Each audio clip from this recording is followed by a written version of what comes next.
Hi, my dear Bollywood people say the world good morning. Yes, same time also. ஜெசிகை சுக்கீஸ் ஓய்வு பெண்கள் இளைஞர்கள் எல்லோருக்கும் எனது வணக்கத்தையும் உலகத்தின் வணக்கத்தையும் சொல்லிக்கொள்கிறேன். Good morning. No I said good morning, right? உலக மக்கள்.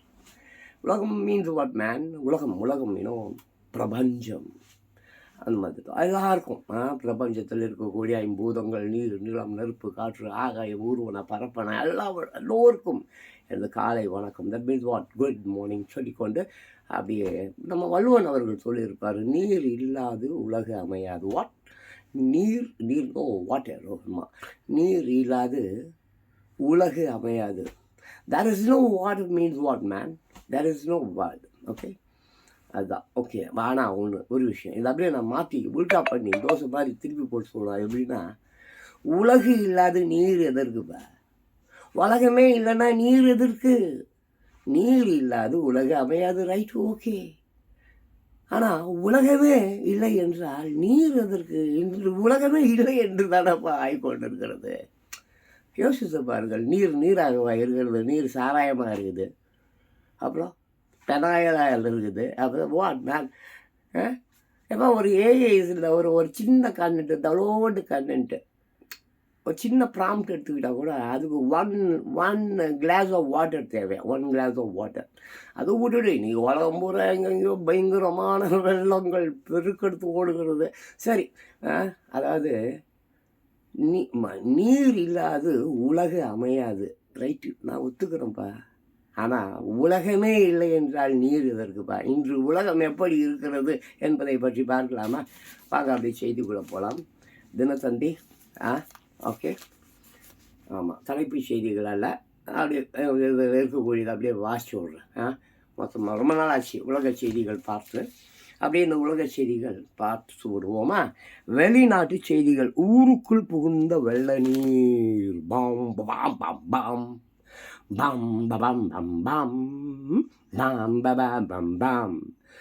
ஊருக்குள் புகுந்த வெள்ள நீர், ஊருக்குள் புகுந்த வெள்ள நீர். எங்க? சீனாவில்.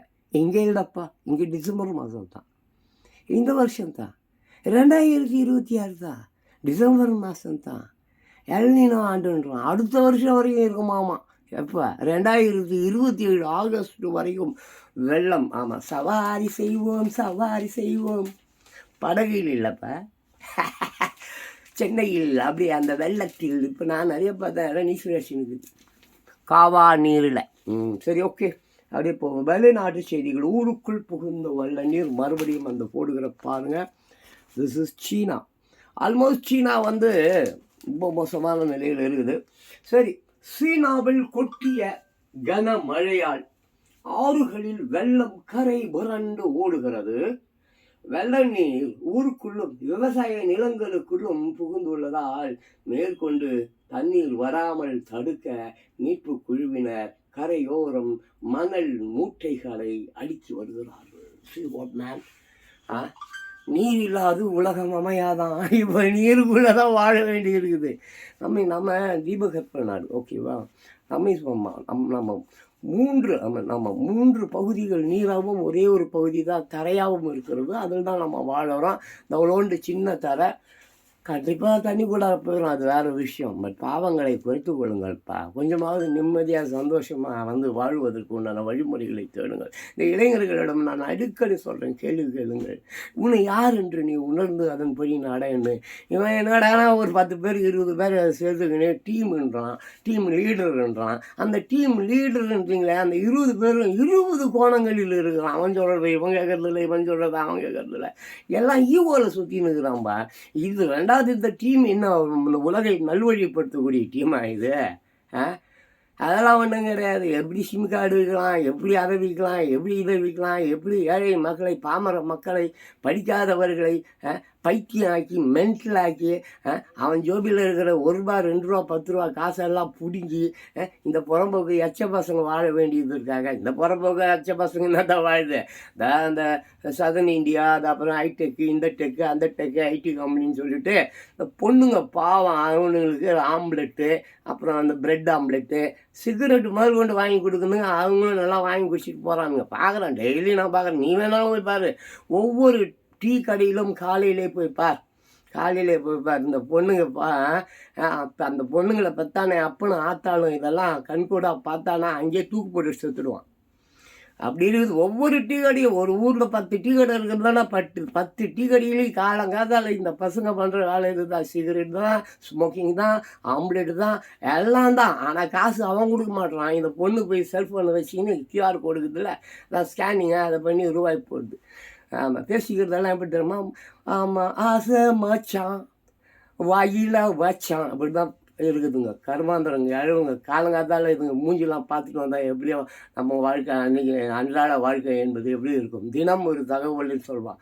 நம்ம டெய்லி பிரெட்டுன்னு பைபிளில் ஒரு விஷயம் இருக்குது.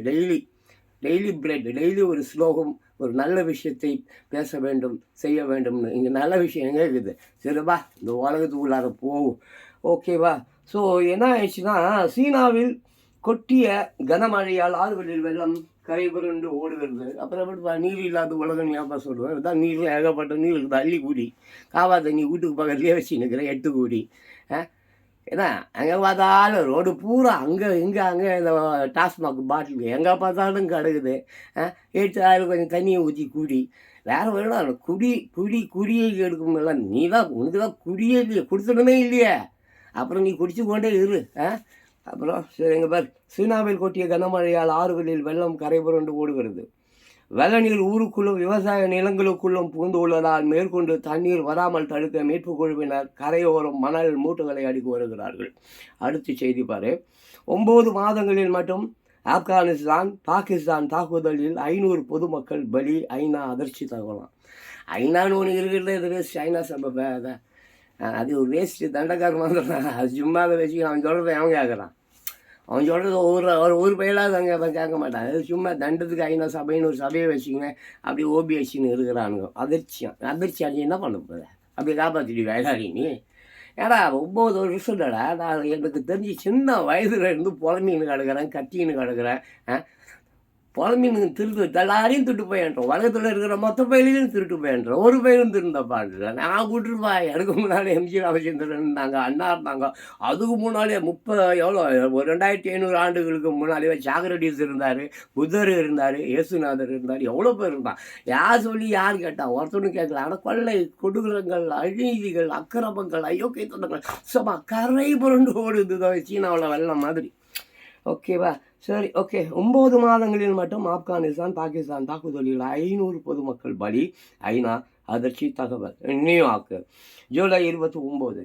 பாகிஸ்தான் ஆப்கானிஸ்தான் எல்லை பகுதியில் கடந்த அக்டோபர் மாதம் முதல் இரு நாடுகளுக்கும் இடையே நடந்து வரும் கடுமையான மோதல்களில் இதுவரை சுமார் 500 அப்பாவி பொதுமக்கள் கொல்லப்பட்டுள்ளனர். மேலும் 1200க்கும் மேற்பட்டோர் படுகாயம் அடைந்து உள்ளனர் என்று ஐநா சபை அதிர்ச்சி அறிக்கையை வெளியிட்டுள்ளது. ஒரு சம்பவத்தில் விமானப்படை நடத்திய குண்டு வீச்சில் இடிபாடுகளுக்குள் சிக்கியவர்களை காப்பாற்ற ஓடிய மக்களின் மீதே மீண்டும் 2வது முறையாக குண்டு வீசப்பட்ட கொடூரமும் அரங்கேறியுள்ளது. இது மட்டுமின்றி ஆப்கானிஸ்தானில் தாலிபான் ஆட்சியின் கீழ் பெண்களுக்கு கடுமையான ஆடை கட்டுப்பாடுகள் விதிக்கப்பட்டு போராட்டம் நடத்தியவர்கள் மீதும் துப்பாக்கி சூடு நடத்தப்பட்டுள்ளதாக ஐநா கவலை தெரிவித்துள்ளதாப்பா. ஐநா ஆப்கானிஸ்தான் பற்றி உங்க எல்லோருக்கும் தெரிந்திருக்கும். அங்கே ஆடை அணிவதில் முரண்பாடுகள் இருக்கிறது. ஏகப்பட்ட சட்டங்கள், சாதாரணமான சட்டங்கள்லாம் இல்லை. ஆப்கானிஸ்தான் பாகிஸ்தான்லாம் 3 வயது 4 வயது 5 வயது குழந்தைகளை ஸ்கூலுக்கு அனுப்புவது என்று நான் கேள்விப்பட்டேன். அவர்களை எல்லாம் ஆமாம் வீட்டிலேயே இந்த கன் தயாரிக்கிறது, போகிறது, வருது. இந்த மாதிரி பயங்கரவாத, தீவிரவாத, வன்முறையா இந்த மாதிரி விஷயங்களுக்கு பேர் போன நாடுகள் பாகிஸ்தான், ஆப்கானிஸ்தான் இனம். நம்ம ஈரானெல்லாம் பார்த்தீங்கன்னா எவ்வளோ கண்ட்ரி. நம்ம சிலோன் அந்த அப்போது அந்த ஈழத்தமிழர்களை ஈழத்தமிழர்களை கொன்று குவித்தார்களே, அவர்களுக்கு ஆயுதங்கள் எல்லாம் எங்கே இருந்து வந்தது? யார் சப்ளை பண்ணாங்க? எல்லாம் ஈரான் தான் சப்ளை பண்ணிச்சு. போங்க, அந்த சரித்திரத்தை உள்ளே பூந்து தேடி நாடுகள்லாம் கிடைக்கும். நானே தான் சொல்லுவேன், வேணாயா சரித்திரம்லாம் படிக்காதீங்க, அது ஒரு ரத்த சாக்கடை. ஆமாம், அதனால் தயவுசெய்து சரித்திரங்கிறதுலாம் படிக்காங்க. அதே மாதிரி சொன்னோம் பார்த்தியா, அந்த வாட் இஸ் இட் மேன், அந்த டீம் லீடர்ஸ், இந்த மாதிரி டீம் லீடர்ஸ் இருக்கிறானுங்க இந்த பசங்க. என்னைக்காவது ஒரு நாள் இந்த சமுதாயத்துக்கு ஒரே ஒரு அரை மணி நேரம் இல்லை ஒரு 1/4 மணி நேரம் நன்மை செய்ய வேண்டும் என்று இந்த பசங்க team what man what is it குழு அமைத்து பேசியிருக்காங்களா? என்னடா காலங்காலமாக நம்ம நாடு இவ்வளோ கேவலமாக இருக்குன்னு வீடியோ வருது, மீன்ஸ் வருது, பேப்பரில் போடுறான், அதில் போடுறான், இதில் போடுறான், அப்பா சொல்கிறாரு, அம்மா சொல்கிறாரு, குரு சொல்கிறாங்க, கடவுளே இல்லைன்றான், என்னென்னமோ சொல்கிறானுங்க. என்றாவது ஒரு நாள் தாங்களுக்கு அட எனக்கு விட்டுறா, நான் கிளப்பையன், நம்மளாச்சே இளைஞர்களாச்சே, நம்ம நாளைக்கு கல்யாணம் கட்டுவோம், பொண்டாட்டி வருவா, புள்ள பெற்றுக்குவோம், பிள்ளைங்கள ஸ்கூலுக்கு அனுப்பணும், பிள்ளைங்களை நல்லா படிக்க வைக்கணும். 2 புள்ள பார்த்தா இது ஒரு ஆசையை, இது ஒன்று ஆசைப்படும், இது ஒன்று ஆசைப்படும், இதுக்கையும் அதுக்கு அடுத்ததையும் வாங்கி கொடுக்கணும், இதுக்கு அடுத்ததையும் வாங்கி கொடுக்கணும். எப்படி இந்த மாதிரி எதையாவது சிந்தித்து செயல்பட்டு அந்த மேட்ரு பண்ணிக்கிட்டானா? மேட்ரு அதான்டா, நான் கல்யாணம் கட்டினோடனே இவனே கூட்டி கொடுப்பான் பாரு, அப்போ ஆத்தாலுமே கூட்டி கொடுப்பானுங்க. கதை தாத்திட்டு உள்ளப்போ இதே வேறு எங்கேயாவது யாராவது செஞ்சாக்கா அதுக்கு வேறு ஒரு அர்த்தம் சொல்லுவானுங்க. மாமா பசங்க சரி விடு, மாமா என்னப்பா சொன்னேன், அங்கிள் அதில் விட்டுரு. சரி, ஸோ நான் என்ன சொல்ல வரேன், இந்த டீம் லீடர்ஸ், இந்த திருட்டு ராஸ்கல்ஸ் எல்லாம் தான் சேர்ந்து இந்த நாட்டை நாசம் பண்ணிட்டுருக்கான். இதை ஏன் இந்த நமது முதலமைச்சர் விஜய் அவர்கள் சிறு வயதுக்கார் தானே, அவருக்கு தெரியாதா சினிமாவில் இருந்து வரலான்னு? சிறு வயதிலிருந்து இந்த வயது வரை எனக்கே இவ்வளோ விஷயம் தெரிஞ்சிருக்குது. நான் அவருக்கும் யாருக்கு வரையா 50 51 வயது என்னமோ ஆகுறது. எல்லா விஷயமும் அவருக்கும் தெரிஞ்சிருக்குமே. இப்படி இல்லைனாலும் சினிமா மூலியமாக தான் அவர் ஏகப்பட்ட விஷயங்களை எல்லாம் தெரிஞ்சிருப்பாரு. இப்படி இருந்து ஏன் இந்த குற்றவாளி பசங்களை ஒன்றுமே செய்யாமல் அப்படியே விட்டு வச்சுனுங்கிறாரு? எங்கள் இந்த மேலிட பிரச்சனையா? எங்கள் அதான் டெல்லி பிரச்சனை, என்ன பிரச்சனை? எல்லாம் இப்படியே நீங்கள் வருவங்கெல்லாம் ஆட்சி பண்ணிகிட்டே எதையும் காணாமல் இளையமறு காய்மறையாகவே போனால் மக்கள் என்னைக்கா நிம்மதியாக தூங்குவான்? என்னைக்கு மக்கள் உண்மையான விடுதலையை அடைவான்? இன்றும் கொத்தடிமையாக தானே அந்த நாட்டில் வாழ்ந்துன்னுக்கிறான். உலக நாடுகள் பூரா தான் சொல்கிறேன். ஆமாம், இன்னும் நைஜீரியா, ஆப்பிரிக்கா இந்த மாதிரிலாம் ரொம்ப கஷ்டம், பாவம். இங்கே கூட பரவாயில்லன்னு சொல்லலாம், அங்கெல்லாம் ரொம்ப கஷ்டம். எல்லாமே யாரால்? எல்லாம் இந்த அரசாங்க பதவியில் இருப்பவர்கள், அதிகாரிகள், மந்திரிகள், இந்த மாதிரி தந்திரிகளால் தான் நாடு இன்னைக்கு நாசமாக போயினுக்குது. இயற்கை பார்த்துக்கும், ஒரு பக்கம் அது பார்த்துக்குன்னு சொல்லிட்டு சும்மா இருக்க முடியாதுல்ல. நமக்கு உண்டான வேலைகளையும் நம்ம செய்யணுமே. ஏன்டா கேள்வி கேட்கல நாளைக்கு என்ன அவன் கேட்க மாட்டானா? ஏன்டா நீ கேள்வி கேட்கல நாளைக்கு அவன் கேட்க மாட்டான்? ஏன் இந்த சின்ன பசங்க கேள்வி கேட்க மாட்டான்? ஏன் இந்த சின்ன பொண்ணுங்க கேள்வி கேட்க மாட்டேங்குது? நாளைக்கு புள்ள பெற்று ரோட்டில் ஓடுறது, குப்பைத்தொட்டில் போகிறது, இது மட்டும் நல்லா தெரிஞ்சு வச்சுக்குதுங்கப்பா. ஆமாம், ஒன்றும் தெரியாத பாப்பா போட்டுக்கிட்டாலாம் தாப்பா, எப்போ பகையிலேயே போட்டுக்கினாலாம் தாப்பா. அதெல்லாம் நல்லா கற்று வச்சுருக்குறாங்கப்பா. நல்லா எப்படி ஆட்டிய போடலாம், எப்படி திருடலாம், எப்படி பொய் சொல்லலாம், பிள்ளைங்களை எப்படி படிக்க வைக்கக்கூடாது, பிள்ளைங்களை எப்படி குளிக்காமல் கொள்ளாமல் செய்யாமல் பல்லு விளக்க சொல்லாமல் எப்படி பரதேசியாக ஊர் சுற்ற விடலாம், எங்கெல்லாம் போய் அவனெல்லாம் ஏமாத்திட்டு தாலி எடுத்துனுவான், செயினை எடுத்துனுவான், இந்த மாதிரியெல்லாம் சொல்லி கொடுக்கலாம். இப்படியே வளர்த்து வந்திருக்கிறார்கள். யாராவது படித்து ஏதாவது அரசாங்க வேலைகளுக்கு போயிருக்காங்க பாரு. முறைப்படி படித்து, முறையாக படித்து, முறையான பை ஆர்டரை, திறமை உள்ளவன், தகுதி உள்ளவன், தேர்வு பெற்று, தேர்ச்சி பெற்று, அதற்குண்டான பயிற்சிகளை பெற்று, அதற்குண்டான இன்டர்வியூஸ் இதெல்லாம் அட்டன் பண்ணி அவனா வேலைக்கு போயிருக்கானே. எல்லாம் திருட்டு பசங்க, முள்ள மாதிரி முடிச்சவங்க, அரசியல்வாதி, அவன் பொண்டாட்டி வச்சுன்னுக்கிறா பாரு, அது கள்ளக்காதலன். இவனுங்க சொந்தம் பந்தங்களே அப்படியே தூக்கி அப்படியே ஜாபில் போட்டுன்னு அப்படியே விடியா மூஞ்சி உலகம் தான் இது. விடியாமூஞ்சி உலகம். இந்த விடியாமூஞ்சி உலகம் என்னைக்கு நன்றாக வரப்போகுது? சரி விடு, வைத்தறிச்சல் கப்பன்னு இந்த சனியன்கள் அந்த தர்தனங்களை பார்க்கும்போது அப்படியே மனசு கொழுந்து விட்டுலாம் எரியலப்பா. அப்படியே சும்மா இமயமலை அளவுக்கு பெருசாக எரிஞ்சின்னு கிடக்குது.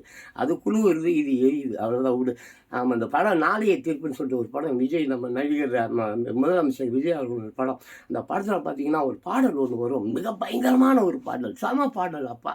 அது என்னன்னு பார்த்தீங்கன்னாக்க, இந்த மாணவர்கள் கண்களில் ஆயிரக்கான எரிமலைகள் எரிகிறதாம். எப்படி மாணவர்களின் கண்களில் ஆயிரக்கணக்கான எரிமலைகள் எரிந்து கொண்டிருக்கிறது சொல்லி ஒரு பாடல் வரும், சரியாக தெரியல. முடிஞ்ச அந்த பாடல் கிடைச்சதுன்னா எடுத்து நான் உங்களுக்கு அந்த பாடலை டான்ஸ் ஆடி கீழி வழக்கம் போல் நான் பண்ணுவேன்ல அந்த மாதிரி ஏதாவது பண்ணி காட்டுறேன். சரி, இங்கே வாங்க அப்படியே விஷயத்துக்கு போயிடலாம். ஸோ இப்போ நம்ம என்ன பார்த்துட்டோம், 9 மாதங்களில் மட்டும் ஆப்கானிஸ்தான் பாகிஸ்தான் தாக்குதலில் 500 பொதுமக்கள் பலி, ஐநா அதிர்ச்சி தகவல். சரி, அடுத்தது ஒரு நியூஸ்ன்னு பாருங்கள். நைஜீரியாவில் பயங்கர துப்பாக்கி சூடுங்க. நைஜீரியாவில் பயங்கர துப்பாக்கி சூடு, ஓகேங்களா. குழந்தைகள் உள்பட 30 பேர் பலி. எப்படி பாருங்க, உலகம் எப்படி இருக்குது பாருங்க, நாசமாக போச்சு. 30 பாருங்க, அநியாயமாக இருக்குது. குழந்தைகள் உள்பட 30 பேர் பலி. எதனால் இவங்க அடிச்சுன்னு இருப்பான், எதனால் இவங்க சுட்டு இருப்பான்னு சொல்லுங்க பார்க்கலாம். ஏடா டீம் லீடர்ஸு, டீமை மீட்டிங் போடுறீங்களாடா, சோப்பு வீக்கிறதுக்கு மீட்டிங் போடுறேன், சுண்ணாம்பு வீக்கிறதுக்கு மீட்டிங் போடுறேன், ஊக்கு விற்கிறதுக்கு கரும முடியும், மூக்கு சளி விற்கிறதுக்கு ஏதாவது மீட்டிங் நடத்துங்களா. அப்புறம் அந்த மயிரெலாம் அதுக்கு வந்துட்டாங்க. இப்போ மயிர் வாங்கலானுங்க. ஆமாம், மயிர் 10 ரூபாய்க்கு என்னமோ போடுவான், தெருவில் போவான். ஆமாம், மயிர் வாங்குகிறோம். ஆமாம், திருப்பதியில் போய் வாங்க, அங்கே தான் கடுகுத மூட்டை மூட்டையா. அதை பார்த்தா நேற்று ஏதோ ஒரு செய்தியில் 6 மணி நேரம் ஜெயிலில் எங்களை அடைத்தது போல் அடைத்து வைத்திருக்கிறார்கள். அந்த தரிசனம் பார்க்கறது. ஏடா 6 மணி நேரத்துக்குள்ள ஆவி பிராணன் வீரன் குழந்தை குட்டி கற்பமாக பொண்டாட்டி கற்பமாக இருக்காளே, அந்த குழந்தை வயிற்றுல இருக்கும்போதே அபார்ஷன் ஆகிடுமே. எங்கடா போச்சு உங்கள் அறிவு? கேட்குற 6 மணி நேரம் ஜெயிலில் அடைத்து வைத்தது போல் இருந்ததுதான். அப்படியே மூடி வச்சுட்டானுங்க. நானும் போயிருக்கேன், இப்போ இல்லை, இதெல்லாம் போயிருக்கேன், எல்லா கர்ப்பத்துக்கும் போயிருக்கேன். நான் போவாத ஊர் கிடையாது, காசிக்கே 3 தடவை போயிருக்கேன். அகோரிக்க கூடயே வாழ்ந்துன்னு இருப்பேன். ஆமாம், அந்த பொணத்தை எடுத்து தின்னுவான். என்ன பார்த்து உரைப்பான், நான் அவனை பார்த்து மறைப்பான், அவன் என்ன பார்த்து மறைப்பான், நான் அவனை பார்த்து மறைப்பான். அப்புறம் போலீஸ்காரன் போடா, உயிரோடு இருக்கிறவனை ரொம்ப பிடிக்கும், செத்து போனவங்கள தான் பார்க்காத, உயிரோடு இருக்கிறவன் போகணுவான், நான் போயிடுவேன். காசியில் தான் அதான் வேற நசி, புனித புனித புனித புனித கருமா. அந்த காசியில் என் பிள்ளை இறந்துட்டானே திதி கொடுக்கறதுக்காக போவேன், வருஷம் போவேன். என் பிள்ளை இறந்து போயிட்டால, அதுக்காக ஒரு 3 டைம்ஸ் போயிருக்கிறேன்னு நினைக்கிறேன். போய் அதில் அது முக்கி ஏஞ்சிச்சா பார்த்தா ஒரு போனோம், அது முன்னாலும் அது முச்சின்னு இருக்காது, செத்து போய் கிடக்கும். பாதி இருக்கும் பாதி இருக்காது. அதே சாத்தா தூக்கி போட்டுருவானுங்க கங்கையில் போய் செத்துட்டா அப்படியே ஒரு கைலாசத்துக்கு போயிடுவாரான். இவர்கள் நம்பிக்கையும் இவர்கள் மூட பழக்க வழக்கங்களும் பைத்தியக்காரன். உயிரோடு இருக்கிறவனுக்கு சோறு போடலை. அவன் அப்பனை ஆத்தால தான் சொல்கிறேன். செத்து போனதுக்கு அப்புறம் ஆமாம், ஃபோட்டோவுக்கு முன்னால் பால் ஊற்றுறான். பசியில் 10 நாளாக வாடி போய் கிடந்துருக்கும். அம்மா ஈழ்த்துக்கின்னு இருந்திருக்கான். பச்சை தண்ணி கூட கொடுத்துருக்க மாட்டான். செத்து போனவனே அதுக்கு ஃபோட்டோ தான், ட்ரம்ஸு தான், பேண்டு தான், சாவு கூத்து தான், டான்ஸு தான், சருகு தான், ஆட்டு தான். என்ன கருமமடா இது, என்ன கருமம், என்ன நடக்கிறது இது உலகில், அசிங்கம் பிடித்தவர்கள். சரி விடு, அடுத்ததை பார்த்துருவோம். நைஜீரியாவில் பயங்கர துப்பாக்கி சூடு, குழந்தைகள் உட்பட 30 பேர் பலி. அபுஜா, ஜூலை 29. நைஜீரியாவின் கடுனா மாகாணத்தில் உள்ள நரிடான் கிராமத்திற்குள் நள்ளிரவில் ஆயுதம் ஏந்திய மர்ம கும்பல் புகுந்தது.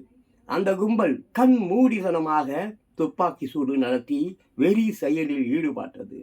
இந்த கொடூர தாக்குதலில் 8 குழந்தைகள், பெண்கள் மற்றும் முதியவர்கள் உள்பட மொத்தம் 30 பேர் இரத்த வெள்ளத்தில் சம்பவ இடத்திலேயே துடிதுடித்து உயிரிழந்தனர். மேலும் கிராம மக்களை கொடூரமாக வெட்டிவிட்டு அங்கிருந்து வீடுகளுக்கும் தீ வைத்துவிட்டு தப்பி ஓடியது. இதனால் இந்த கிராமமே போர்க்களமாக மாறியது. பல மணி நேரம் கழித்து பாதுகாப்பு படையினர் அங்கு வந்துள்ளனர். இந்த பயங்கர தாக்குதலுக்கு இதுவரை எந்த ஒரு பயங்கரவாத அமைப்பும் பொறுப்பேற்க வரேன். பார்த்தீங்களா, சினிமா படம் மாதிரி எல்லாம் முடிஞ்சதுக்கு அப்புறம் வருவான் பார் சினிமாவில் போலீஸு. எல்லாம் படம் எண்டு கார்டு போடுவான் இல்லைப்பா, கிளைமேக்ஸ் எண்டு கார்டு போட மாட்டான். அப்போ வருவான் பார்த்தியா போலீஸு. அதே மாதிரி எப்போ எல்லாம் கிஞ்சி அப்புறம் தான் போலீஸ் போயிருக்கான், பாதுகாப்பு படையினர் போயிருக்காங்க. இது இன்று நேற்று நடந்து காலகாலமாக நடக்கிறது. ஆமாம், இது சாக்ரட்டிஸ் காலத்திலே நடந்துருக்குது. ஆமாம், இயேசுநாதர் காலத்தில் நடந்துருக்குது, புத்தர் காலத்துலேயும் நடந்திருக்கும். சரியாக தெரியல, வீரர்கள் இருந்திருப்பான். நமக்கு ஓரளவுக்கு ஜீசஸை பற்றி அப்புறம் சாக்ரட்டிஸ் அவர்களை பற்றி ரொம்ப அற்புதமாக தெரியும், பயங்கரமாக தெரியும்னு வச்சுக்கோங்களேன். அது பற்றி பேச்சிங்க எனக்கு கேட்க வைப்பேன், அது விட்டுரு. சரி, எல்லாம் கடைசியில் தான் வரும். அந்த சினிமாவில் வர மட்டும்தான் என் குற்றவாளிகளை பிடிக்கிறான். சினிமா படம் இருக்குது பாரு, இதில் மட்டும் சரியாத குற்றவாளிகள்லாம் பிடிச்சிடுவான். இங்கேருந்து எங்கே ஆப்பிரிக்காலெல்லாமே பிடிச்சிடுவாங்க. ஏதோ படம் சிங்கம் மாதிரி படம், சூர்யா படம். ஆப்பிரிக்காவில் போய் பிடிச்சிட்டு வருவாங்க. முடியுமா அதெல்லாம்? இன்டர்போல் இதுக்கு இருக்கப்போ இங்கே வந்து போய் ஆப்பிரிக்காலெல்லாம் இருக்கிற இங்கே இதாக இருக்கான். லண்டனில் அந்த பேர் தான் மல்லையா, அவன் பேர் வந்து விஜய மல்லையா. அவனை பிடிச்சி கொண்டு வர முடியல. இன்னொருத்தன் இருக்கும் அந்த மாதிரி ஜோஷி ஈஷி ஏதோ ஒன்று சொல்லுவானுங்க. ஒருத்தர் 2 பேர். துபாயில் கோடிக்கணக்கான முதலீடுகளை பண்ணி வைத்திருக்கிறான். தமிழ்நாட்டில் இருக்கக்கூடிய இந்த தீய சக்திக்காரர்கள், யார் திமுக கட்சிக்காரர்கள், தமிழ்நாட்டில் எவ்வளோ சொத்து ஆட்டை போட்டு அமைக்கி வச்சுருக்கிறானுங்களோ, இதே மாதிரி துபாயில், லண்டனில், இன்னும் பனாமா தான், சுவிட்சர்லாண்ட்லாம் அம்மிக்கி எல்லாம் அப்படி தமிழ்நாடு பணத்தில் சுவிட்சர்லாண்டு, துபாய், இந்த மாதிரி நிறைய லண்டன் நாடுகள்லாம் செழிப்பாக வளர்ந்து கொண்டு இருக்கிறது. வட்டி இல்லைப்பா, அந்த பணத்தை அவனை சும்மா வச்சுன்னுக்கிறான். வட்டிக்கு தானே கொடுக்குறான், இன்ட்ரெஸ்ட்டுக்கு தானே கொடுக்குறான். அப்போ அந்த நாடு வளமுள்ள நாடாக ஏன் விளங்காது? இவன் இங்கே இருக்கிற தமிழ்நாட்டில் இருக்கிறது எல்லாம் மொத்தத்தையும் அவன் சொல்லுவானுங்க. ஆமாம், வெள்ளைக்காரர்கள் வந்தார்கள், மிளகை எடுத்துக்கொண்டு போய் வியாபாரத்துக்கு வந்தவனா எல்லாரும் மிளகை எடுத்துகிட்டு போயிட்டான். அப்புறம் வந்து இந்த கிராம்பு எடுத்துன்னு போயிட்டான். அப்புறம் இப்படி எல்லாத்தையும் இங்கேருந்த வளத்தெல்லாம் எடுத்துகிட்டு போயிட்டான். நாட புறம்புக்கு இந்த பேப்பர்லேயே போட்டிருக்கான். கனிம வளங்களை ஏற்றி கொண்டு போகும் இல்லையா லாரி, அதெல்லாம் முடக்கப்பட்டிருக்கா இல்லையா ஏதோ ஒன்று அப்படி நிறுத்தி வச்சுருக்குறாங்க. ஃபஸ்ட் பேப்பரில் நினைக்கிறேன், நான் பார்க்குறேன், அப்புறமா பார்த்து பேசுகிறேன். ஸோ இந்த கனிமங்களையும் கனிம வளங்கள், இந்த வளங்களை திருடிய ஒவ்வொருவனும் பயங்கரமாக நாசமாக போவீங்க, செத்து சுண்ணாமல் போவீங்க. இது சத்தியம். இது எந்த ஒரு மாற்று கருத்தும் இல்லை. பைபிளில் சொல்லியிருக்குதுப்பா. ஆமாம், பைபிளில் சொல்லியிருக்குது. சரி விடு, நானும் சொல்கிறேன். ரைட்டா, சரி, அதை பார்த்துக்க. ஸோ இங்கே பாருங்க, கிராமத்தை கொளுத்தி விட்டே போயிட்டுக்கிறான். கடைசியில் தான் இவனுக்கு வந்துட்டுக்கிறானுங்க. வேறு இந்த பாதுகாப்பு அவங்கள விடு. அவங்க என்றைக்கு தான் பாதுகாப்பு கொடுத்தாங்க, இன்றைக்கி புதுசாக வந்து பாதுகாப்பு கொடுக்குறது. காலங்காலமாக ஒரு பையனும் காவலாளி என்றால் யார் தெரியுமாப்பா? கடவுளுக்கு சமம். கடவுள் கூட திருட்டு போய் அவன் கண்ணை மூடின்னுக்கிறானோ இருக்கானோ இல்லையோ அவனுக்கு தெரியும். பட் காவலாளிகள் இருக்கிறார்கள். அவர்கள் நினைத்திருந்தால் இந்த உலகம் இன்று இந்த அளவுக்கு கேவலமாக போயிருக்காது. ஆனால் அவன் நினைக்கலையே. கையேந்தி பவனில் பிச்சை எடுத்துன்னுக்கிறான். கையேந்தி பவனில் போய் பிச்சை எடுக்கிறாங்க. ஒரு காவலாளி கையேந்தி பவனில் பாவம், அவன் ஏதோ வயிற்று பழுப்பு ரோட்டில் கடை நடத்தினுக்கிறான். ஏதோ அதில் கிடைக்கக்கூடிய ஒரு 400-500 1000 அதை வச்சு அவன் குடும்பம் நடத்துவான். அதை ஆட்டை போட்டு தின்னுக்கிறான் அந்த காவலாளி என்பவன். கருமம் பிடித்தவர்கள். சரி, அதை விட்டுரு. இங்கே இன்னொன்று, ஜெர்மனியில் மருத்துவ விடுப்பு எடுக்க புதிய கட்டுப்பாடாம். மருத்துவ விடுப்பு எடுக்கக்கூடாது பொழுது. மருத்துவ விடுப்புமா? லீவ் போகக்கூடாது. லீவ் என்னப்பா? ஜெர்மனியில் மருத்துவ விடுப்பு எடுக்க புதிய கட்டுப்பாடாம். என்னப்பா அது? ஆமாம், பெர்லின், ஜூலை 29. ஜெர்மனியில் கடந்த 2024 ஆண்டில் ஊழியர்கள் சராசரியாக 22 நாட்கள் மருத்துவ விடுப்பு எடுத்து உள்ளது அதிர்ச்சியை ஏற்படுத்தி உள்ளதாப்பா. என்னப்பா சராசரியாக 22 நாளுங்களாப்பா? அப்போனா ஒரு மாதத்தில் 9 நாள் 22 நாள் எவ்வளோப்பா? 30 நாளில் மீதி எவ்வளோ நாள்? 8 நாளா? 8 நாள் மாத்திரம்தான் வேலை பார்த்துருக்கானுங்களா? அட போவீங்களா? சரி, பரவாயில்ல. உங்கள் ஜெர்மனியாவது 8 நாள் வேலை பார்த்தீங்க மாதத்துக்கு. இங்கே 30 நாள் வேலை பார்க்க மாட்டான்பா. ஆஃபீஸுக்கு போனால் கூட குமுதம், கல்கண்டு. அது குமுதம் கல்கண்டு பத்திரிக்கைலாம் இப்போ இல்லை, அது ஃப்ளோவில் வந்துருச்சு. அந்த காலத்தில் நான் படிச்சுன்னு இருந்தேன். இப்போ என்னென்னமோ படிப்பானுங்க, பேசுவானுங்க, மீம்ஸ் பார்ப்பானுங்க. ஏன் சாராயத்தை வாட்டர் கேன் இருக்குல்ல, வாட்டர் கேன் அது நல்லா ஊற்றி நல்லா கலருக்கெல்லாம் போகுது. அது விட ஸ்டைலெல்லாம் குடிச்சின்னு இருப்பானுங்க. திருட்டு ரசிகர்ஸ் கேட்டால் நாங்கள் அரசியல் சார்பு உள்ளவர்கள், எங்கள் புறம் தெரியவ, எங்கள் சக்தி என்ன தெரியுமா? பவர் டேங்க்குன்னுவான். பவர் டேங்க், வாட்டர் டேங்கில் வாட்டர் இல்லை, ஒரு பவர் டேங்க். மூஞ்சி மகரையும் சொறி பிடிச்சப்ப சொறி துணி அவுத்து பார்த்தீங்கன்னா நாருங்கப்பு. கேட்டால் நாங்கள் அரசியல் இருக்கிறோம், மயிரை புடிங்கிற அரசியலில். மகர கடம். ஏழை மக்களை கொத்தடிமையாக வைத்துக்கொண்டு அவர்களை பட்டினி போட்டு அவர்கள் ரத்தத்தை அட்டை பூச்சி மாதிரி அடித்து கிழித்து உண்ணும் நீயெல்லாம் அரசியல்வாதியாடா? நரகத்தில் வாழ வேண்டியவன். கூடிய விரைவில் உன்னை நரகத்திற்கு இந்த சின்ன பசங்க அனுப்புவாங்க. இந்த சின்ன பசங்க பயங்கர கோபத்தில் இருக்கானுங்க. ஒவ்வொரு சின்ன பையன்களும் நான் பேசுகிறேன், அவனுக்கு பேசுறது இல்லை, அவ்வளோதான். நான் கிழப்பையா இந்த நிமிஷம் இல்லை அடுத்த நிமிஷம் கூட செத்து போடுவேன், நான் பேசினுக்கிறேன். அவனுங்களுக்கு பயம், என்னடா அதெல்லாம் பேசலாம், பிடிச்சிடுவானுங்களோ, அங்கே போட்டுருவானுங்களோ.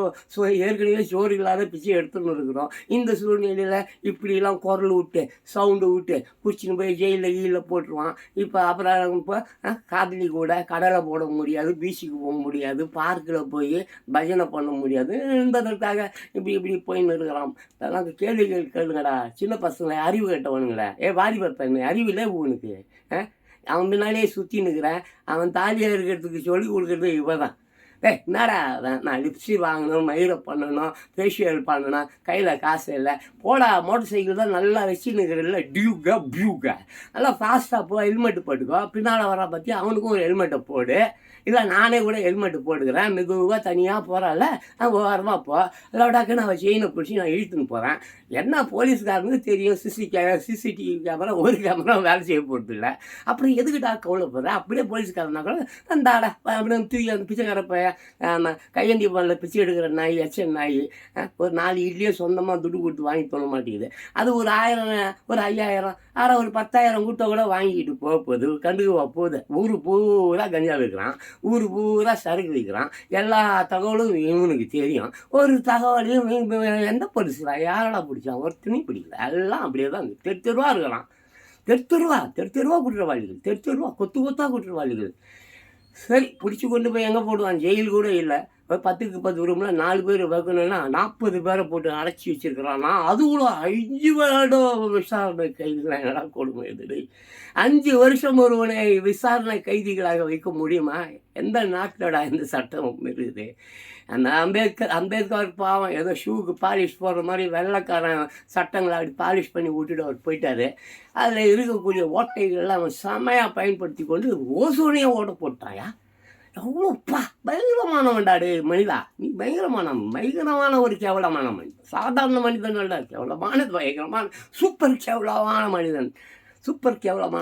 சரி விடு, கர்மாந்திரம் முடிச்சவனை பற்றி பேசிக்கிட்டு அப்புறம் பெர்லின் ஜூலை 29 ஜெர்மனியில் கடந்த 2024ஆம் ஆண்டில் ஊழியர்கள் சராசரியாக 22 நாட்கள் மருத்துவ விடுப்பு எடுத்துள்ளது அதிர்ச்சியை ஏற்படுத்தியுள்ளது. இதனால் நாட்டின் உற்பத்தி திறன் கடுமையாக பாதிக்கப்பட்டு உள்ளதாக கூறி தொலைபேசி மூலம் விடுப்பு எடுக்கும் முறையை ரத்து செய்யவும் முதல் நாளிலேயே மருத்துவ சான்றிதழை கட்டாயமாக்கவும் அதிபர் ஃபிரெடரிக் மேர்ஸ் தலைமையிலான அரசு அதிரடி நடவடிக்கை எடுத்து உள்ளது. ஆனால் மருத்துவ காப்பீட்டு நிறுவனங்கள் நடத்திய ஆய்வில் அதிர்ச்சி தகவல் வெளியாகி உள்ளது. கல்வி மற்றும் சுகாதார துறைகளில் நிலவும் கடுமையான பணி சுமை, குறைந்த ஊதியம், மன அழுத்தம் காரணமாகவே ஊழியர்கள் அதிக அளவில் விடுப்பு எடுப்பதாக ஆராய்ச்சியாளர்கள் கூறுகின்றனர். குறிப்பாக மனநலம் பாதிப்பால் விடுப்பு எடுப்போரின் எண்ணிக்கை 47% உயர்ந்துள்ளதாக ஆய்வுகள் எச்சரிக்கின்றன. மை காட், மனநலம் பாதிக்கப்பட்டிருக்கிறதா? சோர்வான் எதனால் இதெல்லாம் வந்திருக்க பார். இந்த வரிகள் இந்த இடங்களை மட்டும் பார். அதில் என்னன்னா, கல்வி மற்றும் சுகாதார துறைகளில் நிலவும் கடுமையான பணி சுமையா. அது கல்வி சுகாதார துறைகளில் கடுமையான பணி சுமை என்ன அப்படின்னா பண்ணுது அந்த அரசாங்கம். அப்படின்னா அவங்களை சித்திரவதை செய்கிறது, வேலை செய்ய சொல்லி. எந்த அளவுக்கு அவன் அப்போது மனநிலை பாதிக்கப்பட்டிருந்தால் அவன் 22 நாட்கள் இது பண்ணுவான், லீவ் எடுப்பான். சரி, அப்படி ஆகுதா? அப்புறம் நிலவும் கடுமையான பணி சுமை, குறைந்த ஊதியமா, குறைந்த சம்பளமாப்பா. தமிழ்நாட்டில் விட குறைந்த சம்பளமாக இருக்குமா? அட போங்கடாடே, தமிழ்நாட்டில் வேண்டாம் அதிக சம்பளம். பாவம் நார்த் இண்டியன்ஸ் எல்லாம் எங்கே அங்கேருந்து பங்களாதேஷ் பக்கம் அந்த பார்டர் என்ன பார்டர் கேல்கேட்டா உள்ளார அந்த ஒடிசிட்டு நல்ல ஒரு இது இருக்குமேப்பா, ஒடிசிட்டு அந்த சுந்தர்பன் காடுகள். ஆமாம், அங்கே இருந்தாலும் இங்கே வேலை பார்த்துட்டு போகிறான். கொளுத்து வேலை, அந்த வேலை, கட்டட வேலை, என்னென்ன வேலையோ. ஆமாம், கார்பெண்டர் வேலை, எலக்ட்ரிக் வேலை, என்ன நம்மளுடைய அங்கேருந்து ஏன் தமிழ்நாட்டுக்கு வரலன்னா தமிழ்நாட்டில் நல்ல சம்பளம் இருந்தும் அப்புறம் ஏன்டா தமிழ்நாட்டில் பஞ்சம் நிலை வருது? இந்த தரித்திர பிடிச்சவன் தமிழாக வேலையை செய்ய மாட்டான். ஓசியில் டீ வாங்கி குடிக்கணும், ஓசியில் சரிக்கு அடிக்கணும், ஓசியிலேயே குடும்பம் நடத்தணும். ஓசி இவன் தான்ப்பா இந்த தமிழன். நார்த் இந்தியா மாநிலத்தில் இருக்கிற அத்தனை பேரும் இந்த தமிழ்நாட்டை விட்டு போயிட்டான்னா தமிழ்நாட்டில் இருக்கிறவெல்லாம் மூத்திரத்தை தான் பெஞ்சு குடிக்கணும். ஆமாம், வேலை எந்த துறையை நீ எடுத்துவோ, எல்லா துறையிலையும் யார் வேலை செஞ்சுக்கிட்டு இருக்காங்க? நார்த் இந்தியன்ஸ் தான் வேலை செஞ்சுட்டு இருக்காங்க. கக்கூஸ் கழுவுறதுலேருந்து கலெக்டர்னாலும் நார்த் இந்தியன்ஸ் தான். அவர்கள் இல்லை என்றால் தமிழன் நக்கி நாதாரி பயெல்லாம் ரோட்டில் பிச்சை எடுத்துன்னு இருப்பான். என்ன அங்கே சம்பளம், நல்ல சம்பளம், அதனால அவனுங்க இங்கே வரானுங்க. அவன் ஊர்லேயே நல்ல சம்பளம் கேட்டால் மோடியை கொடுக்க சொல்லுங்கள். மோடி மிகப்பெரிய மோடி இல்லை, அவர் கொடுக்க சொல்லியா? பாவம், எவ்வளோ எத்தனை மொத்தம் எத்தனை 520 சட்டப்பேரவை தொகுதிகளோ ஏதோ சரியாக தெரியல, விட்டுரு. எவ்வளோ? இங்கேயாவது பரவாயில்லப்பா, இங்கேயாவது பரவாயில்ல. எவ்வளோ? 130 லட்சம் கோடி தான். எவ்வளோ கடை? 130 லட்சம் கோடி தான். இந்தியா கடை எவ்வளோ தெரியுமா? தெரியுமா யாருக்காவது? 13 லட்சம் கோடி தான் தமிழ்நாட்டின் கடன். இந்தியாவின் கடன் எவ்வளோ சொல்லுங்கள் பார்க்கலாம். ஆனால் படித்த பசங்க தானே, டீம் லீடர் தானே, நல்லா டே சின்ன பசங்க பொட்ட பசங்க ஆம்லெட் வாங்கி, பிரெட் ஆம்லெட் வாங்கி துன்றி அறிவு கேட்ட நாய. இந்தியாவின் கடன் எவ்வளோ? உங்கள் அப்பனும் நானும் தாண்டா அடைக்கணும், நீ அடைக்க போகிறதில்ல. இல்லைன்னா வருவான், வந்து தீன்னு போவான். அந்த காலத்தில் எப்படி ஆப்பிரிக்கன்ஸ் எல்லாம் கப்பலில் 40,000 பேர் 50,000 பேரை கூட்டின்னு போய் அங்கே வந்து, இதே இந்த சிலோன் தமிழர்கள்லாம் யார்? உண்மையான தமிழர்கள் அவர்கள் தான். ஒரு 200 ஆண்டுகளுக்கு முன்னால் இங்கேருந்து பாவம் அந்த சிலோனுக்கு தேயிலை தோட்டத்திற்கு வேலை செய்வதற்காக போனவர்கள் தான். ஏதோ ஒரு பரதேசின்னு ஒரு படமோ ஏதோ ஒரு படம், அந்த பாலா எடுத்த படம் இருக்குன்னு அது போய் பாருங்கள். பழைய படம் நிறைய படம் இருக்குது, அதை விடு. ஸோ இங்கே ஏகப்பட்ட பிரச்சனை ஓடுது. எல்லா பிரச்சனையை பற்றி பேசுறதுக்கு முடியாது, எனக்கு தொண்டை வலிக்கும், அதை விட்டுரு. இந்த டீம் லீடர்ஸ் இருக்கிறியடா, டீம் லீடர்ஸ் என்னைக்காவது ஒரு நாள் இந்த நாட்டின் நலனுக்காக குழுவாக உக்காந்து யோசிச்சுருக்கீங்களா? இல்லை. இல்லை, என்னமோ நல்ல விஷயம் பேச வந்தேன். சரி, இதெல்லாம் பற்றி பேச வேண்டியது தானே. குறைந்த ஊதியம், குறைந்த ஊதியம், அதனால தான் அங்கே நாம் நார்த் இந்தியா பூரா குறைந்த சம்பளம், பயங்கரம், பாட்னா கீட்னா, அது உத்தரகாண்ட் இந்த குஜராத் பார்டர்லாம் நான் போயிருக்கேன், நான் சுற்றியிருக்கேன். என் கால் பதியாத இடங்களே இல்லை நார்த் இந்தியாவில். பிச்சை எடுத்திருக்கேன் பயங்கரமாக. அப்படி மக்களோட மக்களாக இருந்ததுனால தான் எனக்கு பசி, அந்த குழந்தைங்களுடைய அந்த பசி, அந்த வறுமையில் அவர்கள் வாடுகிற அந்த பசி. என்ன இது அநியாயம்? எம்ஜி ராமச்சந்திரன் பாடல் ஒன்று இருக்கும், ரொம்ப அற்புதமான பாடல். என்னது, இன்னும் அருமையான பாடல், நான் அப்புறமா எடுத்து பாடு, சமப்பாடு. என்னது, அடிமையின் உடம்பில் ரத்தம் எதற்கு, இனம் அச்சப்பட்ட கோழைக்கு இல்லம் எதற்கு. அடிமையின் உடம்பில் ரத்தம் எதற்கு, தீனம் அச்சப்பட்ட கோழைக்கு இல்லம் எதற்கு. கொடுமையை கண்டு பயம் எதற்கு, கொடுமையை கண்டு பயம் எதற்கு. நீ கொண்டு வந்த தண்டடா மீசை மூருக்கு. ஹே, நெஞ்சம் உண்டு நேர்மை உண்டு ஒரு ராஜா, நிறம் வரும் காத்திருந்து பாரு ராஜா. ஆமா, அண்ணாந்து பார்க்கின்ற மாளிகை கட்டி அதன் அடியினில் ஓலை குடிசை கட்டி. அண்ணாந்து பார்க்கின்ற மாளிகை கட்டி அதன் அடியினில் ஓலை குடிசை கட்டி. பொன்னான உலகென்று பெயருயிட்டாள், பொன்னான உலகென்று பெயருயிட்டாள். இந்த பூமி சிரிக்கும், அந்த சாமி சிரிக்கும். ஹே, நெஞ்சம் உண்டு நேர்மை உண்டு ஓடு ராஜா. அண்ணாந்து பார்க்கிற அளவுக்கு உசரமாக வானை முட்டும் அளவுக்கு, மேகங்களை கிழிக்கும் அளவுக்கு, வானவில்லை வெட்டி புருவமாய் போட்டுக்கொள்ளும் அளவுக்கு பில்டிங்கை கட்டிட்டு கீழே குடிசையை வச்சுருக்கான். What nonsense man, this is all. என்னடா உங்களுடைய கொள்கை, பண்பாடு, மயிறு, கலாச்சாரம், புடுக்கு புண்ணாக்கு, போடா புண்ணாக்கு.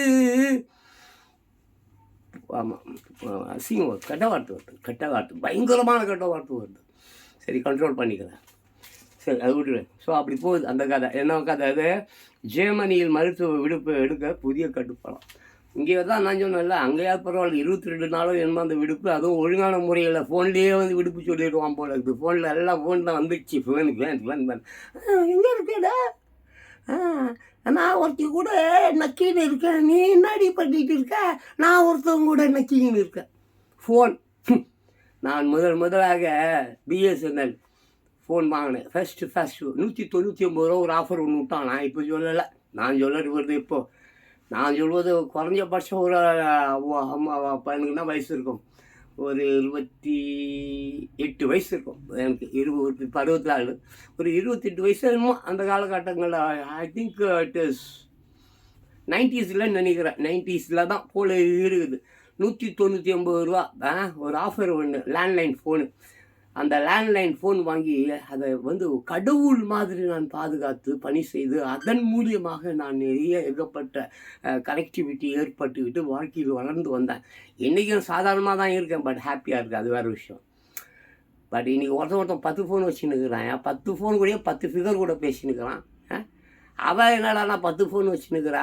அந்த 10 ஃபோன்லேயும் அவன் எவன் கூடியோ ஃபிகர் 10 வரைக்கும் ஃபோன் நம்பரை போட்டு வரியான்னு கூப்பிட்றான். ஃபோன் நம்பர் போட்டு அவள் ஃபோட்டோ போட்டு, ஆமாம் வரியா, எனக்கு 35 வயசு ஆச்சு, ஐம் ப்ரொஃபஸர், நான் தனிமையில் வாடுகிறேன், கணவன் இறந்து போனான், நீ என்னென்ன வா, நம்ம சந்தோஷமாக இருக்கலாம், ஜாலியாக இருக்கலாம், கல்யாணம் கட்டிக்கலாம். என்னடா அது, ஃபேஸ்புக்கை ஓப்பன் பண்ணி பார், இந்த கூ மாதிரி ஒன்று இருக்குது, அது பண்ணது அது ஒரு சேனல். சும்மா ஓப்பன் பண்ணினா போதும், அப்படியே 1 லட்சம் 2 லட்சம் 3 லட்சம் அப்படியே கொட்டுது. அப்படி அவ்வளோ அழகாக இருக்காளுங்க. என்னமோ எவள் ஃபோட்டோ எடுத்து போடுறாளோ அது நமக்கு தெரியாது. ஆனால் கீழே ஃபோன் நம்பர் மட்டும் கரெக்டாக போட்டுருவா. உள்ளே ப்ரொஃபைலை ஓப்பன் பண்ணி உள்ளே போய் பார்த்தாக்க ஒரு மாதிரி இருக்காது, ஒரே ஒரு ஃபோட்டோ, அந்த ஒரு ஃபோட்டோ தான் இருக்கும். ரீல்ஸ் எதாவது போட்டிருக்காள பார்த்தா ஒன்றும் இருக்காது, அது ஒரே ஒரு ஃபோட்டோ இருக்கும். அதில் அவள் ஃபோன் நம்பரை போட்டு வச்சுருப்பா. நான் தனிமையில் இருக்கிறேன், வாடி போயிருக்கிறேன், வதங்கி போயிருக்கிறேன், காஞ்சி போயிருக்கிறேன், எரிஞ்சிக்கிட்டே இருக்குது, சொரிஞ்சு விடு, இப்படிலாம் பேசுவாள். நிறைய நான் பார்ப்பேன், எனக்கு தான் வேலையே இதெல்லாம் பார்க்குறது தான் என் வேலையை. சரி, அதை விட்டுரு, இங்கே வா. ஆமாம், பெருவில் முதல் பெண் அதிபர் பதவியை ஏற்பான். 4வது முயற்சியில் வெற்றி பெற்ற கெய்கோ புஜிமேரி. அப்போ அவன் நல்ல விஷயம், ஒரு பெண் மேயராக இருக்காங்க, சந்தோஷமான விஷயம். சரி, அதை விட்டுரு, ரொம்ப நேரம் பேசிட்டேன். உலகை சுற்றி அப்படியே பார்த்துடுவோம், சரியா?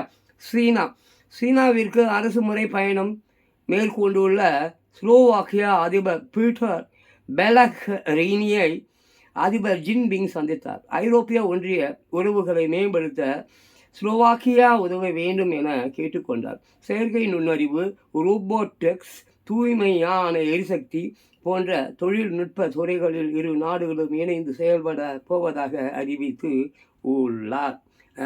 சீனாவின் அரசு முறை பயணமாக போயிருக்காங்க. சீனா ரொம்ப டேஞ்சராக இருக்குது, உங்களுக்கு தெரியாது. சீனாவுடைய கட்டமைப்பே அப்படி தான், மோசமான நிலையில் இருக்குது. எங்கே பார்த்தாலும் வெள்ளம்.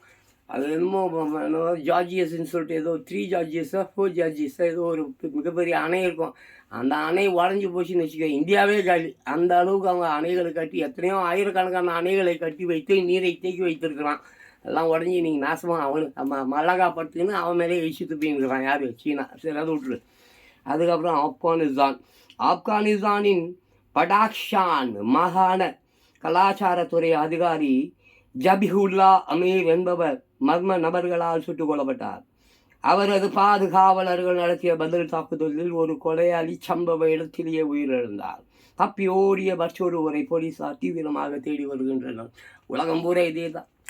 உலகம் எந்த 200 நாடுகள் இருக்குது, 200 நாடுகளிலும் இதுதான் நடக்குது. சரி, அதை விட்டுரு, கீழே. ஆமாம், பின்லாண்டு. ஆமாம், உக்ரைன் ரஷ்யா இடையேயான போரில் ஏவப்படும் ட்ரோன்கள் தங்கள் எல்லைக்குள் நுழைய வாய்ப்பு உள்ளதாக பின்லாந்து இராணுவம் எச்சரித்துள்ளது.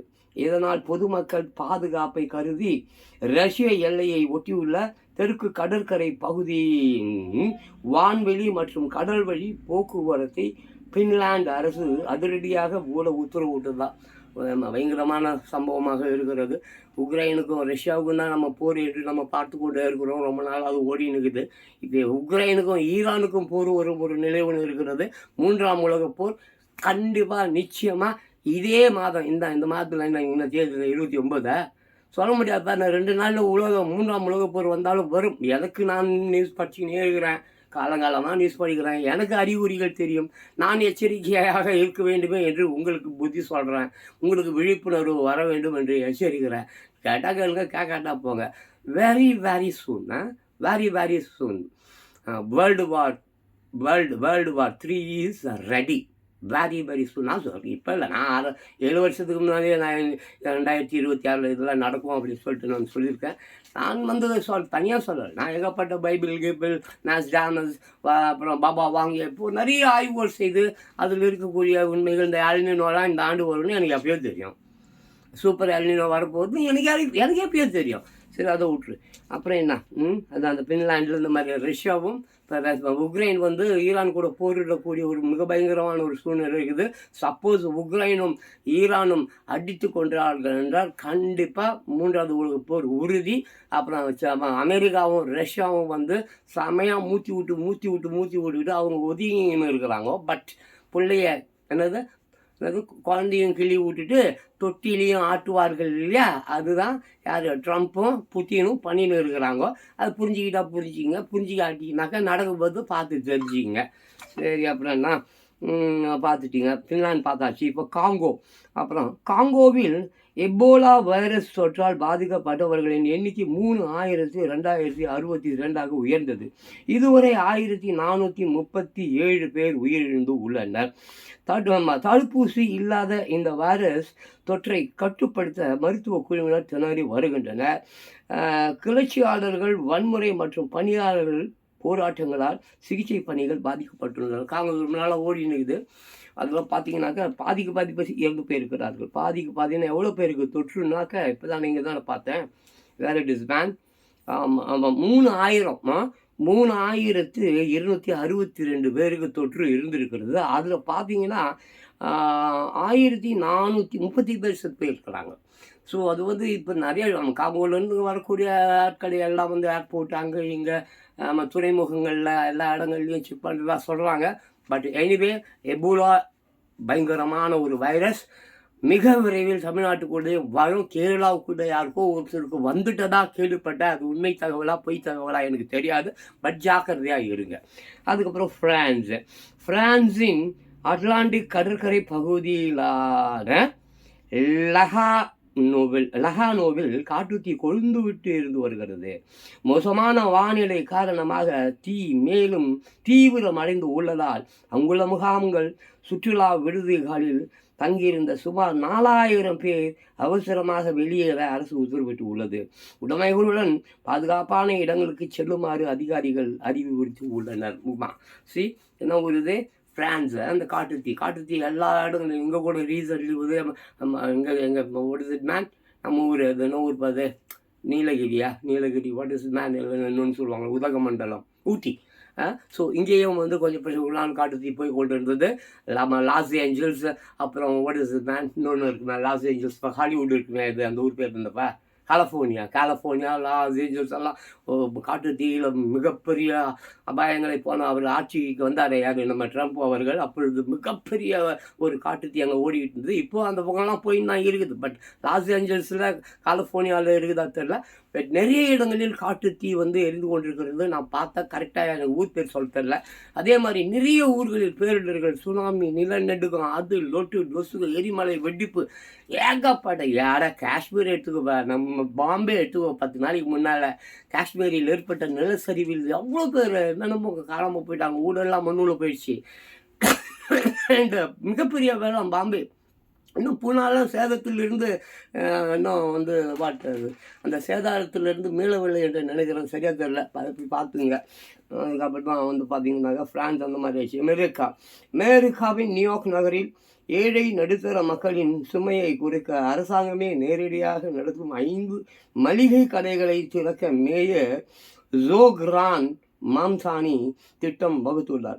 தனியார் கடைகளை விட 30% குறைந்த விலையில் காய்கறி, இறைச்சி உள்ளிட்ட அத்தியாவசிய பொருட்கள் விற்கப்பட உள்ளதால் பொதுமக்கள் மிகுந்த மகிழ்ச்சி அடைந்துள்ளனர். ஆமாம், எல்லாரும் எடுத்துக்கொண்டிருக்கிறார்கள். அமெரிக்கா என்றால் எல்லாருமே வந்து அப்படியே கொழுத்த பணக்காரர்கள் அப்படின்ட்டு இல்லை. அமெரிக்காவில் மிக பயங்கரமான ஹோம்லெஸ்ஸஸ் இருக்கிறாங்க. ஹோம்லெஸ்னா வீடு இல்லாதவர்கள், கார் அடியில், காருக்குள்ளாரியே. இங்கே எப்படி நம்ம பஸ் ஸ்டாண்ட்லாம் பார்த்தீங்கன்னாக்கா ஒரு 12 மணி 1 மணிக்கு வந்து திடீர்னு ஒரு குட்டி யானை வரும். குட்டி யானைலேருந்து ஒரு பெரிய டபரா இறங்கும். அதில் வந்து பட்டணமாக சோறு எடுத்து அந்த பஸ் ஸ்டாண்டாக அங்கெல்லாம் உட்காந்துருவனுக்கு கொடுப்பாங்க பார்த்தீங்களா.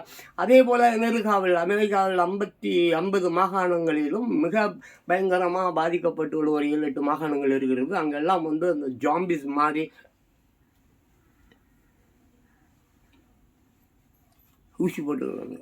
போதை நல்லா பாவம். ஏன் தெரியுமா இவங்கெல்லாம் ஏன் தெரியுமா விட இந்த இல்லீகல்ஸ் பசங்க இங்கேருந்து இந்தியாவிலேருந்து போனானுங்க பாரு.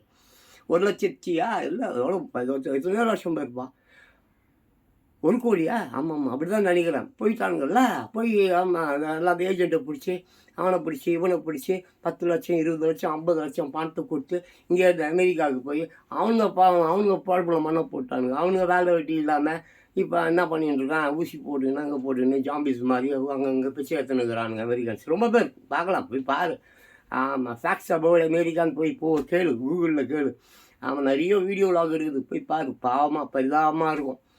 அந்த மாதிரி இங்கேருந்து எல்லாம் போனவெல்லாம் அவன் வயிற்றுல வயிற்று அடிச்சு அவனுக்கு வேலை வெட்டி இல்லாமல் அவனை பிச்சைக்கார பசங்களாம் அந்த மந்திரி கிந்திரி இந்த பெரிய பெரிய அதிபர்லாம் இருந்தாலும் அவனெல்லாம் கையில் போட்டுக்கின்னு லஞ்சம் ஊழலாம் பண்ணிக்கின்னு அந்த மக்களை நாசம் பண்ணி விட்டான். அமெரிக்கா மாதிரி ஒரு அற்புதமான ஒரு ஜனநாயக நாடு இந்த உலகில் எங்கேயும் பார்க்க முடியாது. அப்படிப்பட்ட ஒரு நாடு அமெரிக்கா.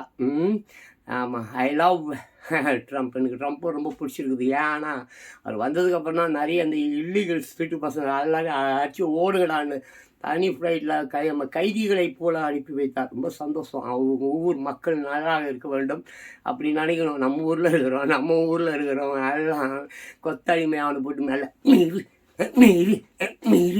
மீறிச்சின்னு மூத்திரத்தை கரெக்டாக வாயிலே விடுறான். அதை குடிச்சிட்டு தலைவரை இன்னும் கொஞ்சம் மூத்திரம் கிடைக்குமா தலைவரே அப்படின்ற அந்த பட்ட திருட்டு பசங்க அல்லக்கைங்க 200 பிரியாணி கோட்டர் பசங்க நாட்டை கெடுத்து நாராதிங்க தீய சக்தி. சரி விடு, இந்த கர்மாந்திரம் பிடிச்ச இழவில் வாழ வேண்டும் என்பது எழுதிக்குது, வாழ்ந்து தானே ஆகணும். இதை காப்பாற்றுவதற்கு விஜய் என்ன முயற்சி எடுப்பார் என்று தெரியவில்லை. விஜய் நினைத்தால் அதை சொன்னால் நெத்தியில் மூக்கில் கண்ணுலலாம் கன்று வச்சு சுட்டு தள்ளிட்டு போயிட்டே இருக்கலாம். அமெரிக்காவிலலாம் கன்னு இது இருக்குதுப்பா, வீட்டுக்கு கன் கலாச்சாரம். அப்புறம் தேவையில்லாமலாம் சுட்டுக்க மாட்டாங்க, இங்கேயே அந்த இதை கொடு கன் எல்லாரும் கன்று வைத்து கொள்ளலாம்ட்டு கொடு. ஏன்னா குற்றவாளிகளை கூட இருப்பார். அவன் எப்படிப்பா பொதுமக்கள் அந்த குற்றவாளி திட்டு பசங்க இருந்து எப்படி தப்பிக்குது? ஒரு மந்திரி வரான், அப்போ பொண்டாட்டி தூக்கின்னு போய் 10 அல்லக்கை பசங்களை வச்சுன்னு கூட்டு பலாத்காரம் பண்ணுறான். உடனே அவனை சுட வேண்டாமா? அதுக்கு என்ன பண்ணுறது? எம்ஜிஆர் மேடையில் சொல்வார், எல்லோரும் என் தொண்டர்கள் எல்லோரும் கையில் கத்தி வைத்துக் கொள்ளுங்கள் என்று சொல்வார். மேடையில் ராமச்சந்திரன் மாபெரும் சிந்தனையாளர், மாபெரும் அழகன், மாபெரும் வள்ளல், மாபெரும் கொடுத்து சிவந்த கைகள். அப்படிப்பட்ட ஒரு அற்புதமான மனிதனை இந்த உலகம் இனி சந்திக்காது. ஏசுநாதர் கூட ஏதோ பாவம், ஏதோ அது பாவம் நமக்கு தெரியாது, ஏதோ கொடுத்தாரு போனார் வந்தாருன்றாங்க. ஏசுநாதர் கொண்டவனே யூதம் தான். அவரு ஒரு யூதன். ஒரு யூதன் கொல்லலாமா? யாரோ யகோ 4000 ஆண்டுகள் பட்டானோ. இன்றும் யூதர்களை பற்றி பேச வேண்டுமானால் 4000 ஆண்டுகள் யூதர்கள் வாழ்ந்து கொண்டிருக்கிறார்கள். யூதர்களுக்கு உண்டான சரித்திரம் இருக்கிறது வேற. அப்புறம் தான் கிறிஸ்துவம் வந்தது, அப்புறம் முஸ்லீம் வந்தது, அப்புறம் பட் 4000 ஆண்டுகள் அந்த யூதர்கள் அடித்து விரட்டப்பட்டான். ஓடு 4000 ஆண்டுகள் சிதறி கிடந்தான். அவன் தான் பெரிய பெரிய பணக்காரன், பெரிய பெரிய அறிவாளி, பெரிய பெரிய விஞ்ஞானி எல்லாம். சரி, யூதர்கள் எல்லாம் வராங்க. இயேசுநாதர் கூட யூதர் தான். அப்புறம் கதையாக மாற்றுவாங்க. இயேசுநாதரை கொன்றது யாருடா? காட்டி கொடுத்தானே பெரிய யூதாசு அவனா? அந்த யூதர்கள் காட்டி கொடுத்தானே அவனா? இல்லை அந்த தண்டனையை வழங்கினானே அவன் பேர் என்ன? பிலாத்துவா? யார்? இயேசுநாதரை கொன்றது யார் சொல்லுங்கடா? கூட இருந்தவன் தான் கொன்னான்.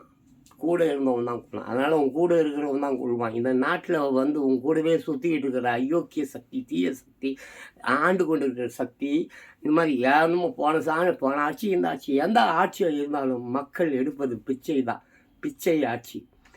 ஆமாம், பிச்சை ஆட்சி. எம்ஜி ராமச்சந்திரன் பாடல்களில் ஒரு பாடல் உண்டு. ஆமாம், என்ன வளம் இல்லை இந்த திருநாட்டில், என் கையை ஏந்த வேண்டும் வெளிநாட்டில், என்ன வளம் இல்லை இந்த திருநாட்டில், என் கையை ஏந்த வேண்டும் வெளிநாட்டில்.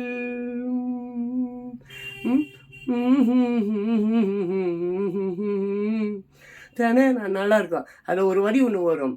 ஆமாம், பறக்க வேண்டும் ஒரே பறந்திடலாம் நாட்டில் பல வண்ண கொடி, பறந்திடலாம் நாட்டில் பல வண்ண கொடி. எத்தனையோ கட்சிகளின் எண்ணப்படி, பறந்திடலாம் நாட்டில் பல வண்ண கொடி. எத்தனையோ கட்சிகளின் எண்ணப்படி, பறக்க வேண்டும் ஒரே ஒரு சின்ன கொடி, பறக்க வேண்டும் ஒரே ஒரு சின்ன கொடி, அது பஞ்சம் இல்லை என்ற அன்னக்கொடி, பஞ்சம் இல்லை என்ற அன்னக்கொடி, விவசாயி விவசாயி. இப்போ அமெரிக்காவில் முக்கியமான சில முடிவுகள்லாம் எடுத்திருக்காங்க. அவர்கள் ஊர்லேயே எல்லாவற்றையும் தயாரிக்க வேண்டும். அதை அவர்கள் நாட்டில் உள்ள மக்கள் அனைவரும் உண்டு மகிழ்ந்து வாழ்க்கையை அனுபவித்து வாழ வேண்டும் என்ற நிறைய, அதனால தான் கிரிகள்லாம் உயர்த்தப்பட்டு கொண்டிருக்கிறது. ட்ரம்ப் அவர்கள் எல்லா நாடுகள் மீதும் வரியை அதிகப்படுத்தி கொண்டே போகிறாரே என்றால், ஏனென்றால் அப்பொழுதுதான் அவன் நாட்டில் இருக்கிறவன் போவான், விவசாயம் பண்ணுவான், போவான் ஒரு குண்டூசி தயாரிப்பான், போவான் ஒரு பேப்பர் தயாரிப்பான், போவான் ஒரு அந்த பேடா பெண்கள் யூஸ் பண்ணுவாங்களே பேடா அதை தயாரிப்பான், கம்ப்யூட்டர். இன்றும் அமெரிக்கா தான் நம்பர் 1 கல்வியில் தொழில்நுட்பத்தில். ஏஐ அந்த மாதிரி விஷயங்கள்லாம் அவர்கள் தான்.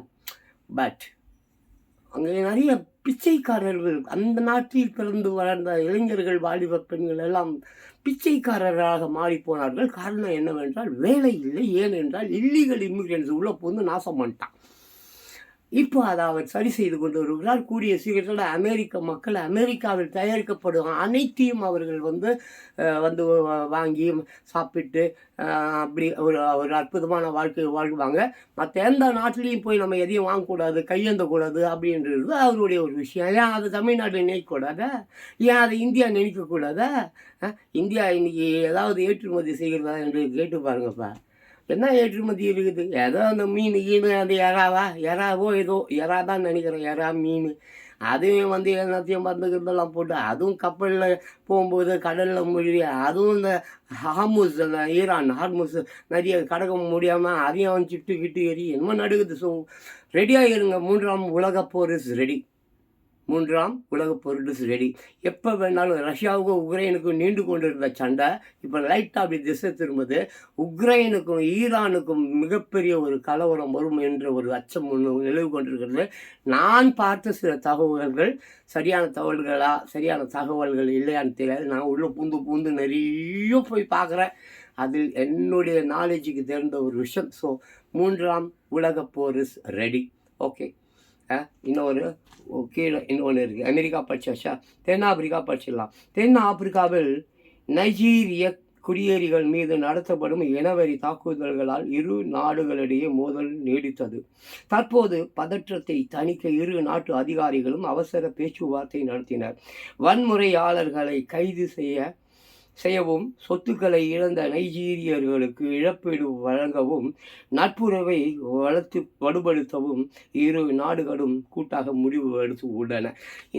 இது இங்கேயும் நடந்து கொண்டு தான் இருக்கிறது. இந்த தலித் மக்களுக்கு சொந்தமான அந்த பஞ்சமி நிலங்களை எல்லாம் தீய சக்தி கருணாநிதி அந்த சக்தி பயங்கரமாக அழகாரம் போகும்போது இந்த தலித் மக்கள் எல்லாம் என்னங்க விடுதலைன்னு சொல்கிறீங்க, நீங்கள்லாம் ஊர் நாட்டுக்கே போகிறீங்க, எங்களெல்லாம் இங்கே ஏற்கனவே இந்த கொத்தடிமை பசங்க, அந்த ராஜாக்கள், அந்த திப்பு சுல்தான் ஒருத்தவங்க திட்டு போய் ராஸ்கர் அவன் பிள்ளைங்கள்லாம் இங்கே வேலூர் ஜெயிலில் தான் இருந்தது, அதை விட்டுரு. சரி, இப்போது இந்த மாதிரி நிறைய விஷயங்கள் இப்போ இருக்கு. எங்களுக்கெல்லாம் ஒன்றுமே இல்லைங்க, நீங்களாம் போகிறீங்களா? அப்போ எத்தனையோ லட்சக்கணக்கான ஹெக்டேர் நிலங்களை பஞ்சமி இனம் என்று சொல்லி தலித்துகளுக்கு கொடுத்தான். தலித் மக்களுக்காக கொடுத்தான். அத்தனையும் அந்த தலித் மக்களிடம் இருக்கா இல்லையா? போய் ஒவ்வொரு தலித்தாக வீட்டுக்கு போய் காலிங் பெல் அடித்து கேட்டுப்பார். எந்த தலித்துக்கும் பஞ்சமி நிலம் என்பதெல்லாம் அடித்து உதைத்து கஷ்டப்பட்டு மிதிக்கப்பட்டு அந்த நடத்தெல்லாம் அந்த திமுக கட்சிக்காரனுங்க, அதிமுக கட்சிக்காரங்க எல்லாம் வாங்கி இங்கே பங்கு போட்டு வச்சுக்கலாம். இப்போ கூட ஒரு கோயில் பழனி மேட்ரு ஏதோ ஒன்று ஓட்டுனுக்குது இல்லை, இந்த மாதிரி மாண்புமிகு முதலமைச்சர் அவர்கள் விஜய் அவர்கள் இந்த ஆட்சிக்கு வந்திருப்பது எனக்கு ஒரு பெரிய மன மகிழ்ச்சியை கொடுத்துருக்கிறது. ஏன்னா ரொம்ப கடுமையாக பேசுவோம். முன்னெல்லாம் 2 வருஷம் 3 வருஷம்லாம் முன்னால் என் வீடியோலாம் இருக்கு, போய் பாருங்க. திட்டி சாபம் மேலே சாபம் விட்டுருப்பேன். இப்போ கொஞ்ச நாளாக நான் கொஞ்சம் சந்தோஷமாக இருக்கேன். ஏன்னா சரி, மாற்றம் வந்திருக்கிறது, பொறுத்திருந்து பார்ப்போம். நிறைய விஷயங்கள் பொறுத்து காத்திருப்பவன் தான் பலன் அடைவான். பட்டினியே சிறந்த மருந்து. நல்லா கொட்டிக்கினேன்னு வச்சுக்க, அது மருந்து இல்லை. நோய். பட்டினியே சிறந்த மருந்து. That means what? காத்திருப்பது. நான் பசிக்கும் பொழுது சாப்பிட வேண்டும் என்று காத்திருப்பது. அந்த காத்திருப்பு போல தான் இப்போ நான் காத்திருக்கிறேன். மாண்புமிகு திரு விஜய் அவர்கள் இங்கே நசிந்து போய் கிடக்கும், அழிந்து கிடக்கும், நாறி போய் கிடக்கும், பட்டினியில் வாடி கிடக்கும் இந்த இளைஞர்கள், இந்த வாலிப பெண்கள், இந்த ஜென்சிக்கு டூக்கே கிட்ஸ்க்கு ஏதாவது நல்லது செய்வார். குற்றங்களை தடுப்பதற்கு நிறைய உளவாளிகளை உருவாக்குங்கள். மொசாட் பாருங்க, மொசாட் இல்லை என்றால் இஸ்ரேல் இல்லையா? அனைவருக்கும் இது தெரியும். அப்படி ஒரு உளவு அமைப்பு ஏன் இந்த தமிழ்நாடு அமைக்கக்கூடாது? இவ்வளோ பேருங்க வேலை இல்லாமல் இருக்கான். எல்லாரையும் உளவாளிகளாக்கி விடுங்கள். செல்ஃபோன் வச்சுன்னு இருக்கலாம், ஒரு வீடியோ சாமான் வீடியோ லஞ்சம் வாங்குறவன், திருடுறவன், பொய் சொல்கிறவன், பலாத்காரம் பண்ணுவான வீடியோ எடுத்து நீ போடுடா. அந்த வீடியோ மக்களுக்கு எல்லாம் போய் சேரட்டா. நான் உனக்கு கொஞ்சம் காசு கொடுக்குறேன்னு சொல்லி அறிவிங்க. பாவம், அவன் காசு இல்லாமல் தானே போகிறான், பிச்சை எடுக்கிறான், திருடுறான், கொள்ளை எடுக்கிறான், தாலி எடுக்கிறான். இது போன்ற தாலி எடுக்கிறவன், பிச்சை எடுக்கிறவன், கொள்ளை எடுக்கிறவன் எல்லாம் வீடியோக்கள் எடுத்து சமூக வலைதளங்களில் வைரலாக்குங்கள். நான் உங்களுக்கு உண்டான உதவிக்காரங்களை நீட்டுகிறேன் என்று திரு மாண்புமிகு முதலமைச்சர் ஒரு அறிக்கையை வெளியிட வேண்டியது தானே. செய்வாரா? பொறுத்திருந்து பார்ப்போம். வீடியோ முடிக்கிறோம். மூச்சு வாங்குது.